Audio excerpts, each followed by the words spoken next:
for anyone who's been following me, I took over my marketing department pretty much after Thanksgiving last year. So I'm now basically 3 months into running it ourselves for the first time. And you guys are kind of anti-agency, even though you used to be an agency. Right. And I'm kind of like leaning that way now too, where I'm like, you know what, guys, like people just need to learn how to do this. I mean, we've literally, it came from being on thousands of calls with clients that are hitting us up just with horror stories about these agencies that were either just not doing good work, stealing their pixel data, stealing their ad accounts, holding them hostage, not giving them access to their ad accounts, like literally shutting everything down. And you know, that's the thing. Some of these, not all agencies, but some of these agencies get very bitter when you fire them. Yeah. And they're like, fine, I'll take the pixel data. I'll take all of this stuff. Yeah, I'll take all your data, your leads. So they're spending $5K, $10K, $15K a month. They're not getting great results. And then, 3 months goes by, 6 months goes by. They don't know what they're doing. They didn't get any results. And then they're feeling like, and that's a big situation for a small business owner, So anyway, we used to be an agency and we got great results for our clients, but it really wasn't fulfilling like that. So we transitioned and we started kind of coaching a few people, and we're like, man, what if we like just taught people how to do this? I wonder if people could get it. Yeah. And we tested it out with a few people. And one of our first students was a lady named Cherie. She was, what was she making? $900 a month? $900 a month selling clothes. We trained her for like, I don't know the exact, a month, 2 months? It was about 2 months of training. And then after 2-3 months, she ended up doing 50, 60K a month. Just by herself. Selling her clothes, Just selling her clothes online. Because she figured out how to run ads. And she learned how to do it herself. So what we did was we taught her how to run ads like an agency would run ads. Right. So that kind of eliminates the middleman and allows you to be more profitable within your business. Yeah. Well, the thing I found out too, it's not even, for me anyways, it wasn't about the retainer. Right. Because I've paid agencies $5,000, $10,000, $20,000 a month. Right. And that's not ad spend or anything. Nope. That's just the retainer based on, all the stuff they're going to do for you. Mm-hmm. And it's like, well, I could for sure bring that all in house for the same price, if not less. Right now I brought it in house. It is about the same price. I'm spending about $20,000 a month for salaries and everything on my own marketing team. Mm-hmm. And that's not counting my content team. I'm just talking the paid marketing team, funnels, all that stuff. Right. But the big difference is we're only focused on me. Yes. They're right here in my office. We have creative control. We're building it our way, the way we want to do it. Yep. It's just, it's way easier. Nobody cares about your marketing like you do. Right. So when you hire an agency for $5K, you got to understand they're just going to do the bare minimum just to not get fired, And my whole thing is, and this is what I try to tell people, if you're on the phone with an agency and you're trying to decide if you should work with them or not, and you've never been trained, how do you even know if they're even good or not? Yeah. You have no idea. That was me for a long time. And people will pull the wool over your eyes. They'll tell you whatever they want to hear. But at the end of the day, the only way that you'll really know is if you ask them technical questions right on the spot. Yeah. Right? Ask them some hard questions and see if they can answer it. And if they can't, hang the phone up. And now you just saved yourself months of pain, tens of thousands of dollars. And I think the biggest pushback we always get is that marketing's hard to learn. It's like difficult. They're overwhelmed. Bro, let me tell you. Like, I'm telling you. This is funny you say this because I built all our businesses off the back of organic marketing. I just created good content. And so it was just like, bro, we get leads. Like, that's not the problem. I don't need to run ads. So I built our business to, I think the first year I did content, we did, and this is just the education space. We went from basically 0 to 700,000 organically. And then the next year we did 3.5 million, all organic. We never spent $1 on ads. Crazy. And I was like, yeah, I mean, like and then you realize there is a cap to like organic growth and everything, even though you make a ton of money. Right.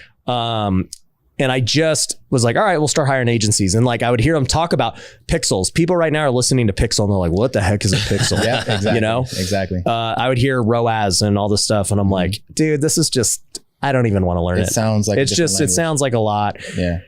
And I did that for years. And finally, I took it over at the end of the year because I had capacity. I had enough understanding after interviewing a bunch of people like you. Mm-hmm. And then we started doing it. And I'm like, this is not that hard. It's not that hard. It's honestly fun. Like when you get into it, like we love talking about pixels. Like talk about pixels. We love it. And we love explain what a pixel is just so people know. Like I do want this to be a very a master class on, Absolutely. on marketing. Cool. So a Facebook pixel is this little piece of code that you can plug in onto a website, right? And the pixel is in charge of tracking data, tracking the actions that people perform on your website. So for instance, if someone comes to your website, they add a product to cart, the pixel will track that action as an add to cart. Someone purchases, the pixel will track that action as a purchase. Now, you might be listening and you might be thinking like, okay, what's the big deal about that? But the big deal is that it doesn't just track the actions, it stores the data as well. And that allows you to create something called a custom audience. So a custom audience is a segmented group of people that have performed a specific action on your website or somewhere. It's just a segmented group of people, right? And I love the look on people's faces when I tell them that although they might not have a pixel on their website, they still have the ability to capture data that the pixel would collect via Instagram. Okay. Because the pixel is natively integrated on Instagram, and a lot of people didn't know that. So if you're listening right now and you have, 100,000 followers or something like that, you can literally track all of those actions from your Instagram and create the same custom audience, right? And this is where it gets good, right? Let's just say that you have a custom audience of 100 people that have purchased from you, like in the past, right? Would you agree that those 100 people that have purchased from you are really interested in your products and services and everything that you have to offer? Mm-hmm. For Absolutely. sure. Yep. So you have this list of 100 people that bought from you. Now what you can do, and this is like Facebook's superpower, now what you can do is you can take that list of 100 people and you can say, hey, yo, Facebook, you see this list of 100 people that love me?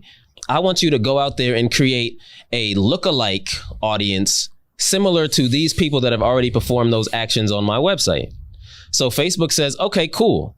I'll go ahead and create a duplicate audience, but different people. Yep. Right. So these are people that are the same in certain ways. They might spend the same type of money. They might be interested in the same type of things, but they are the audience of people that Facebook is going to find. But Facebook does you one better. Facebook says, okay, you got that list of 100 people. I'm going to create a lookalike audience off of that list, but this audience is going to be millions of people. It's crazy. That are similar. It's a super hack. It's literally like performance enhancing drugs, like in the 90s when McGuire and all them boys were hitting them home runs. That's what Facebook ads does. But then it's like, well, now it's all the Instagram influencers, but the performance enhancing drugs. Exactly. Myself included. But anyways, facts. But so then people are like, all right, but like, how do we really know that those people are like really like those people? And this is where you have to understand how much data Facebook has on its users. Facebook has 52,000 data points on every single profile. Think about that for a second. How? It's crazy. Like, bro, I don't even know 52 things about myself. Like, it would take me a while to. Yeah, they know more about you than you. Yes, facts. you do. And so what is a data point? A data point is, okay, what time do I open up my Facebook app in the morning? What type of videos do I look at? How long do I typically look at them? And it just goes on and on and on. So 52,000 data points on every profile. What post are you commenting on? How do you? Everything, bro. What kind of post do you make? Yes. So when we say like, these lookalike audiences are the cheat code, it literally is. So this is how we go out. We go off and we find people who are literally loving and liking the products that we already sell. Brand new, strange, cold audiences. We use lookalikes every day. We teach about this stuff. So it's huge. And you know what's amazing about Facebook marketing? And look, for anyone who's listening to this, the Facebook algorithm and the YouTube algorithm, they all work the same way, right? It's like, yeah, you're not paying for it, which is why I'm an advocate of, content marketing. Yeah. Because if I make a video right now, this podcast, YouTube knows that, hey, I'm going to serve this up to people who like digital marketing, who are into ads, and they're going to already feed it to those people because they're going to know that a lot of my real estate people aren't going to necessarily care as much about this, even though they should, because right now I'm running Facebook ads with lookalike audiences to buy houses nationwide. There you go. And we're crushing it. There you go. So, and it's cheaper than I've ever done. And it's crazy because now that I run my own marketing team, I was able to see these things. And I'm like, wait a minute. I've done traditional marketing in real estate for a long, long time. Direct mail, TV commercials, billboards, all this stuff. And though some can be targeted, like direct mail, I know who I want to talk to. My TV commercials and my billboards, I don't know who's seeing it. Like everybody is seeing it, right? That's the big part. And I got to pay the same amount regardless of who's seeing it. Facebook's like, no, dude, we only want you to pay for the right people to see your thing. Exactly. Yeah. And the Exactly. amount of metrics that you have on the back end. Once you start learning the metrics part, it gets super fun.